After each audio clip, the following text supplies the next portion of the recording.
What lengths would you go to in order to save your family pet? Your life savings, your family car, or home? The good news is that most do not have to go to such an extent in order to save a beloved pet or any pet at all. Many adoption agencies ask for a mere $1 a day donation, with some being less. But with the ever-growing animal community, there are many unowned pets who suffer daily without food, water, or medical treatment. These are the precious animals. I don't know why I'm tired. Who need our help in order to survive. If some are lucky, they are placed into an adoption center where they are given a grace period most of the time, and after that grace period, pets are euthanized, meaning they are killed in a humane way. Adoption centers quickly become overfilled and thus resort to euthanizing an array of animals to prevent becoming overcrowded. A struggle some animals face in life are the clipping of their ears, tails, and claws. Inexperienced pet owners, influenced by other pet owners, tend to have their animals' ears and tails cut.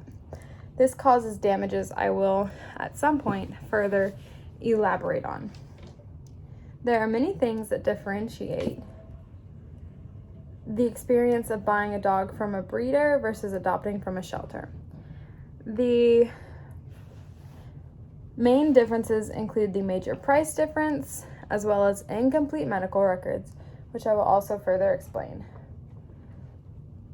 There are undoubtedly pros and cons when looking at buying from a breeder versus adopting from a shelter, which makes the decision ultimately come down to the buyer/adoptee's knowledge of the animal community. We've all seen the ASPCA, American Society for the Prevention of Cruelty to Animals, on TV, commercials on TV. Sad montages of malnourished and abused animals paired with tragic orchestral music are not uncommon to see while flipping through channels.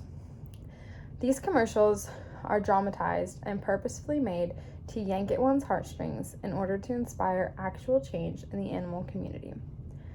The asking for donations in order to stay afloat, the ASPCA, which is a very well-known animal rescue organization, starts at 63 cents a day, and rates go up depending on one's financial stability or comfortability.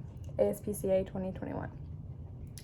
This does not come as a surprise to any, as many adoption shelters are consistently behind in upkeep of the animals.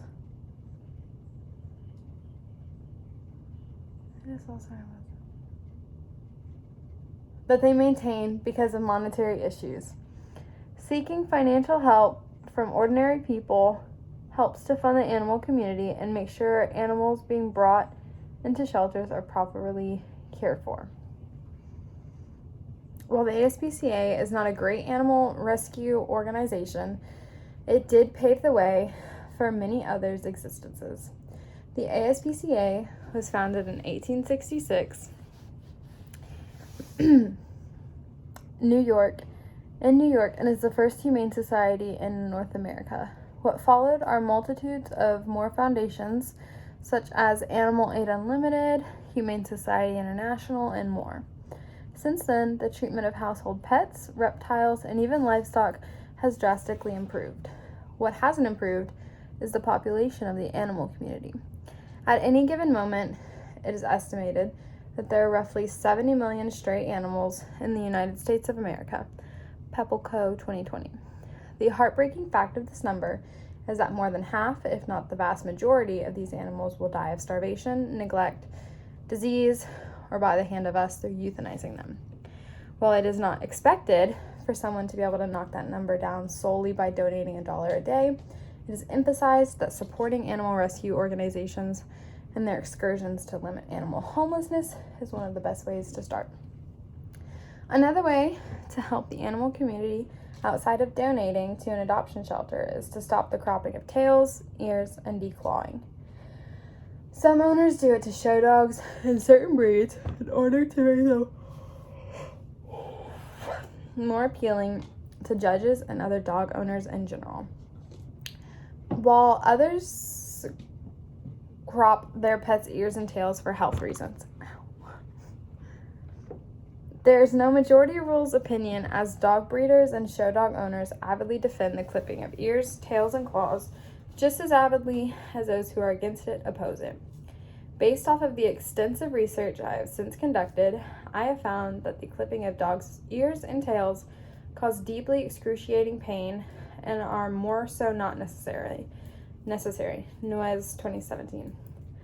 The procedure of clipping a dog's ears goes as follows. A puppy, typically 6 to 12 weeks of age, is put under anesthesia. The veterinarian then cuts the floppy parts of said dog's ears until the desired shape.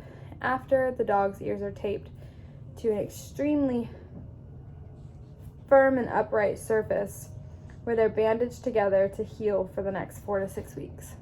This is an extremely painful surgery for a dog to undergo. This then poses the question of why owners do this to their dogs. On one side of the debate, it is said that the cropping or cutting of dogs' ears reduces the risk of infection. On the other side of the debate, it is said that doing so does not actually reduce the risk of infection and instead actually poses more health risks. If a dog's ear were to be cut wrongly or in a way that introduces further threat to the animal, there are a multitude of health issues that can occur. The ears can continue to bleed for weeks, if not lifelong, after the surgery. The dog can suffer hearing loss, and even death can occur if the ear were to become infected. The surgery itself poses much more risk to the animal than what the actual reason for the surgery ever would.